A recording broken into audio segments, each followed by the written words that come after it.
tartibdagi tadbirkorlar hamda o'zini o'zi band qilgan shaxslar uchun qulay shart-sharoit yaratish chora-tadbirlari to'g'risida O'zbekiston Respublikasi Prezidentining qarorida belgilangan tartiblar bor. Aynan keling, mana shu qaror bo'yicha ham ozgina bizga ma'lumot bersangiz.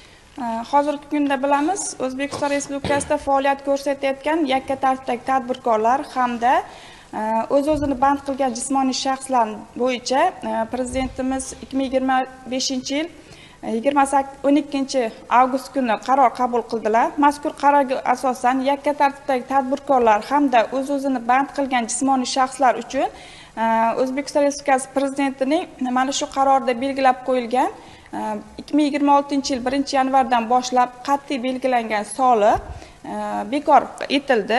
Bu 2026-yil 1-yanvardan joriy etiladi.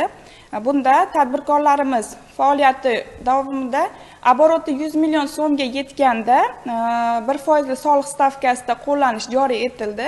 Avval bu narsa yo'q edi. O'zini band qilgan yakka tartibdagi tadbirkorlarimiz bu soliqdan ozod edi. 2026-yilga kelib mazkur qaror bo'yicha oboroti 100 millionga yetsa, u soliq imtiyozi bo'yicha ozod. Undan keyingi qismi bo'yicha esa 1% soliq stavkasida to'lanishi joriy etib qo'yildi. Bu ham tadbirkorlarimizni yanada rivojlantirish, ularga rag'batlantirishlar berish, albatta, soliq hisobotlarida qiynalmaslik, kamchiliklariga biz soliq xodimlari teng huquqli yordamda ularga soliqchi ko'makchi tamoyili asosida tegishli tartibda ko'maklashib bormoqdamiz.